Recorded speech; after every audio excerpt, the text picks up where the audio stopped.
Hello and welcome back to my little shrine to the TI-99. Funware, funware, funware is what I'm talking about today.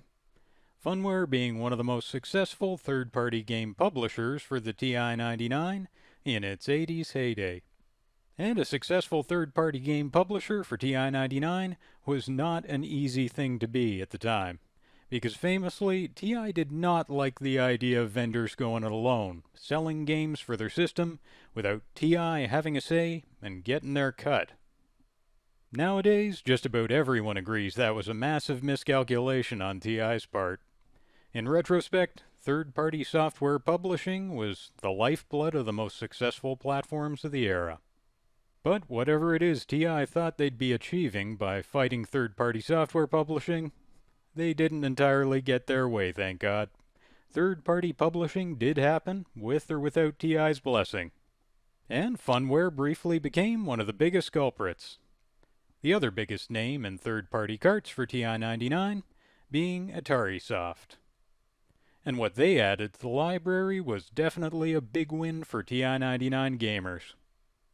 Donkey Kong, Moon Patrol, Centipede, Jungle Hunt, lots and lots of fan favorites. But what those names will tell you is that AtariSoft was mostly just converting popular arcade games, which makes for a pretty strong contrast with the company I'm more interested in today, since Funware, on the other hand, was mostly looking to sell their own designs. Games like Driving Demon, Ambulance, and Lobster Bay. So if you're looking for big arcade hits, then Funware's library might be less interesting to you, yeah. And I can't really blame any 1983 teenager who saw a store display with Donkey Kong on the one hand and Rabbit Trail on the other and said, yeah, I think we should probably get Donkey Kong, Dad. But if on the other hand, like me, at this point you're more interested in custom designs for the TI-99, then it might just be that Funware's games are going to be more up your alley. As good as TI Donkey Kong was, the world saw plenty of Donkey Kong ports in the 1980s. So, let's talk about Funware and the library they brought to the TI-99. Who are these rebels who dared to try to sell third-party cartridges for the TI-99, when TI had been so completely clear that developers should either pay up or get off their lawn? Well, to quote Compute Magazine in 1982, a young man named Michael Brothers left his job at Texas Instruments in Dallas and boldly began a venture to develop game software for the TI home computer, a market that he felt was ready to blossom.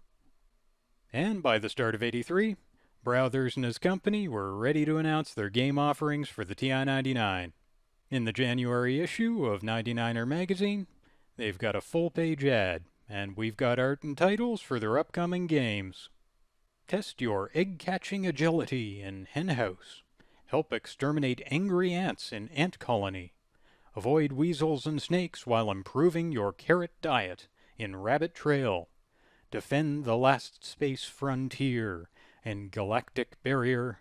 And brace yourself as you race to save helpless citizens in Ambulance. Some of those names you might know, and some you probably don't. Some you might have played, and some you definitely haven't, because, well, nobody has. And that's because Funware's games basically fall into three categories. First of all, they're the games which never made it to commercial distribution and also don't survive as a prototype. Galactic Barrier is one of those. Can't say much about that one beyond what we get from the ads. But second, there are games which, while they likewise weren't released, did survive as a working prototype. Those have been shared as disk versions or flashcard images over the years, and they're easy to find online. Ant Colony mentioned in the ad was one of those. And finally, there are of course the games that sold commercially as cartridges during Funware's lifetime.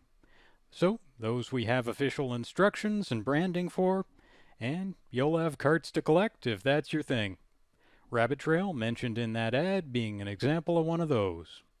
But what I'm most interested in today is that last category, the games we got on cartridge during Funware's life as a TI-99 software vendor.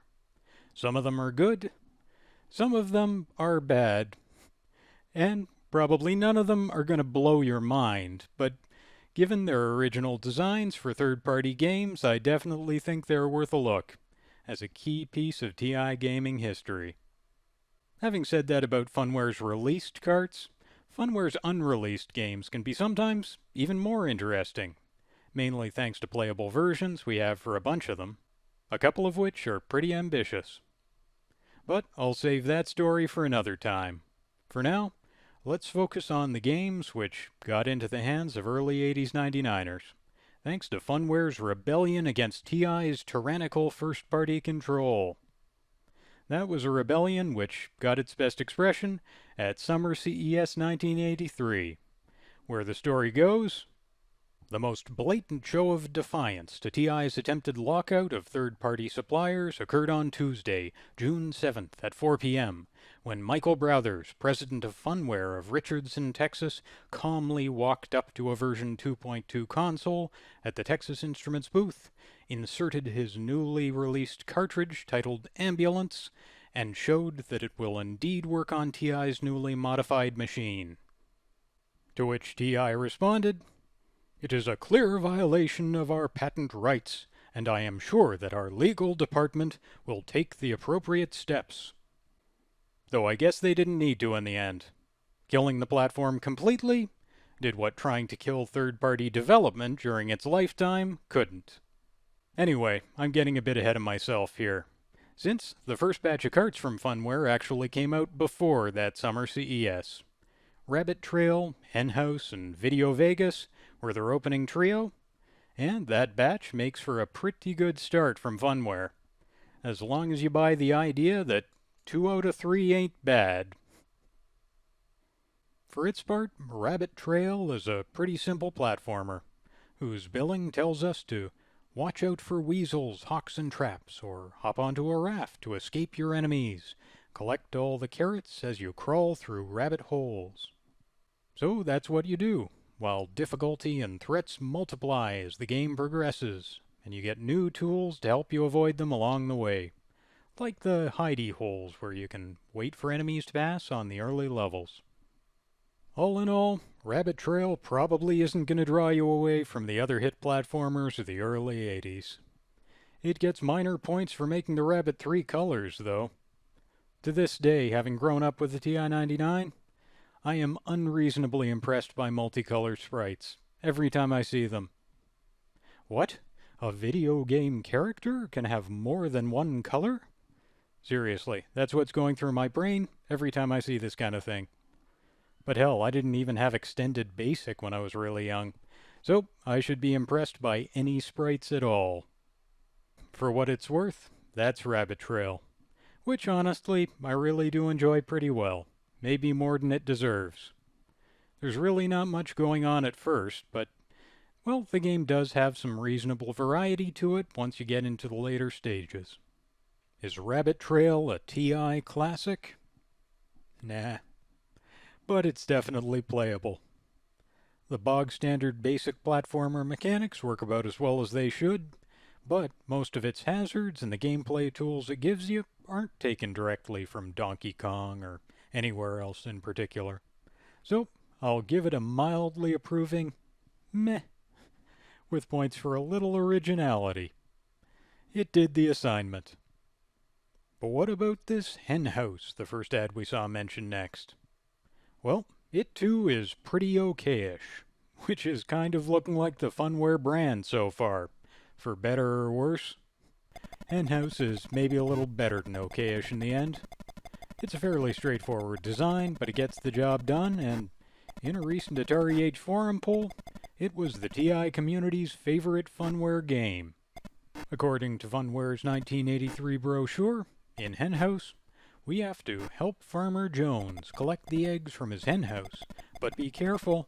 Score points with each basket of eggs you safely deliver to his truck. Don't drop any eggs, and watch out for wolves and poachers. So that's what you have to do. You balance collecting eggs and killing wolves and poachers. and fire as many shots as you can towards passing birds for bonus points. So, we're optimizing our agricultural production operation and murdering passing birds for unknown reasons. It's a fairly simple setup like Rabbit Trail was, but your character consists of 5 different sprites in 4 different colors. So, who needs gameplay when a game's showing off like that? And plus, you even get some good intro music, in the TI tradition of cribbing intro music from whatever classical composition seems to work best for a 3-voice PSG.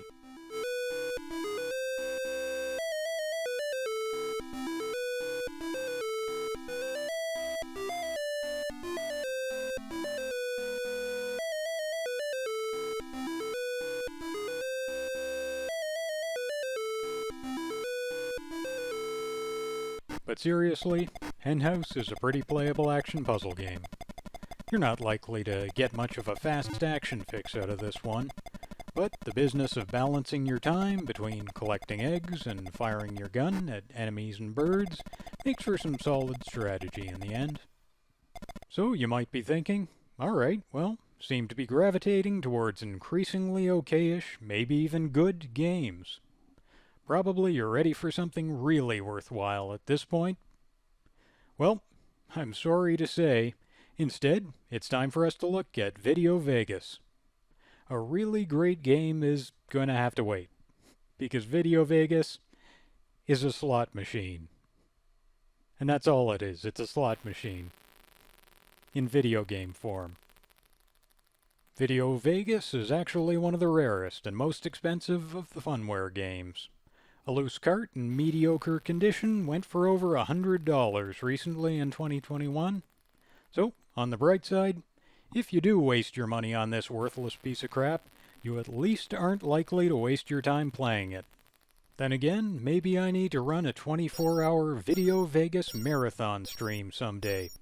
Just playing that machine and trying to stay sane over the course of 100,000 pulls by any means necessary. That option aside, there's not much use in Video Vegas. It definitely competes with a Spile for most valuable TI-99 cart that nobody actually wants to play. Alright, well, getting past that nonsense, let's talk about a game that's actually worth your time. Happily, the last game Funware released in the first half of '83 is one of those, and that's Ambulance. What Ambulance wants us to do is race your ambulance through the city to save ailing citizens, avoiding cars and approaching trains while making use of your emergency shelters. Score points for safe patient deliveries. Score even more points with faster deliveries. And in classic TI style, the first thing this one delivers is some pleasant title music.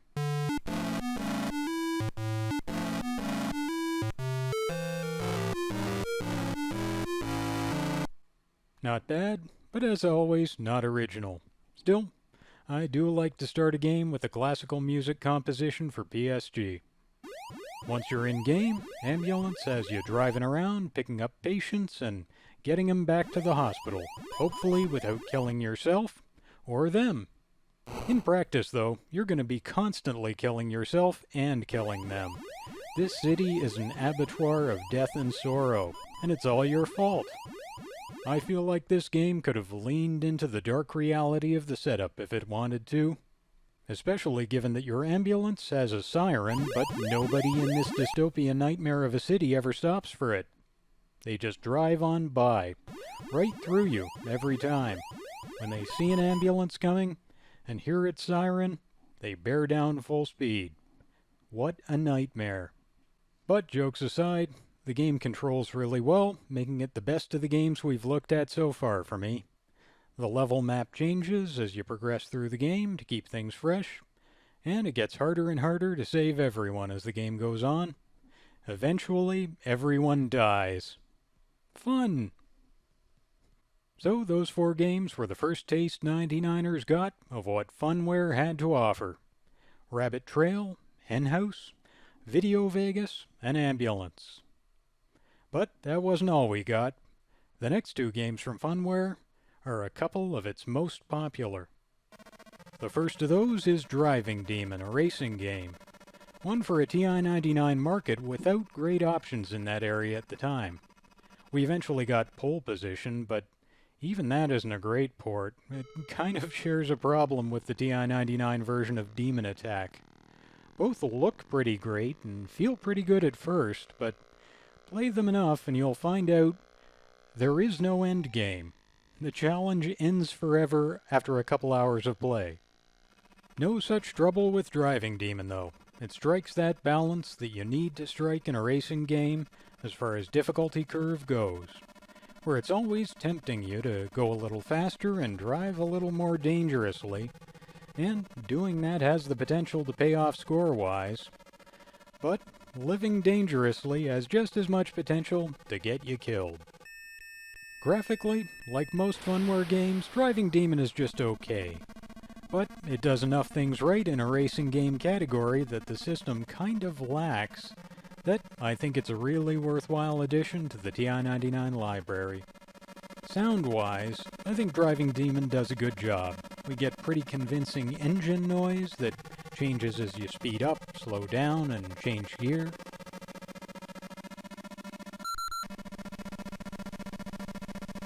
And naturally, we also get the traditional classical music performance on the title screen.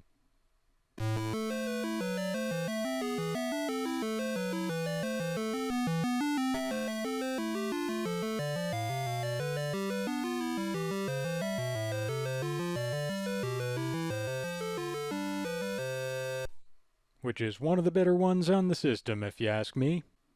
For me, Driving Demon isn't necessarily a better game than Henhouse or Rabbit Trail or Ambulance. But, unlike those, it's populating a genre where the TI-99 didn't really have anything on offer yet in assembly. So, it's probably the one I appreciate the most. I've been talking a lot about the music in these games, and most of it's been classical stuff. Nothing to do with the game in particular, just cribbed from one piece or another. Well, Funware's next game at the end of '83 changes that, by making the music much more a part of the game experience.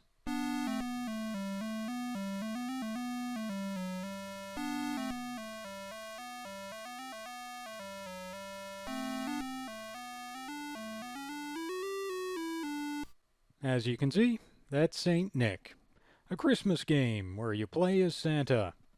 The story here goes, wicked witches banished from Halloween have swooped down on poor old Saint Nick for Christmas, and cranky as they usually are, they've cast their evil spell on the elves, who are scattering toys everywhere with wild abandon. Christmas itself is in dire jeopardy. So as the player, you've got to collect the toys strewn all over the place, and you've got to do it in the order that's shown on the left. Plus, if you collect all the letters in the word Santa, or possibly Satan as the case may be, the witches are frozen in place and you can collect the toys freely. Now, I'll admit, this is another case where if you've come to Funware for fast action gameplay, you're probably coming to the wrong place. But if you're fine with a slower pace, this game might be just fine. Anyway, it's just fun to have a Christmas game for the TI-99 to pull out once in a while. And this game is non-stop Christmas top to bottom. So, while this is kind of a novelty game, it's a pretty endearing one. It's definitely nice to have around once a year. And it was a nice way for Funware to round out their 1983 offering on the TI-99 with a Christmas gift to 99ers. Incidentally, something you might notice in the marketing for Saint Nick is that while Funware branding is still there, we've now got Creative named here as the proprietor. The reason for that being that Funware was acquired by Creative in mid-1983. After that, Creative's president did an interview in Enthusiast 99 in July 1983, laying out what they saw as the future for TI Funware carts. Naturally, that future didn't really play out the way they might have hoped, the way anyone might have hoped. But things didn't play out so badly in the end, at least for TI-99 gamers, given that, even for Funware's unreleased games, we have a bunch of playable prototypes, and some of those are pretty great games. In a future video, I'll cover Funware's unreleased games and review the ones we didn't get our hands on in 1983 and 1984. The ones we had to get our hands on by other means. I'll talk about how Funware's final days played out as the TI-99 itself bowed out of the business. Thanks for watching, folks. As always, Funware made some solid contributions to the TI-99 library. But if you ask me, at the end of '83, the best was yet to come in their unreleased games. Do you have a favorite Funware game? Tell me about it in the comments. See you next time.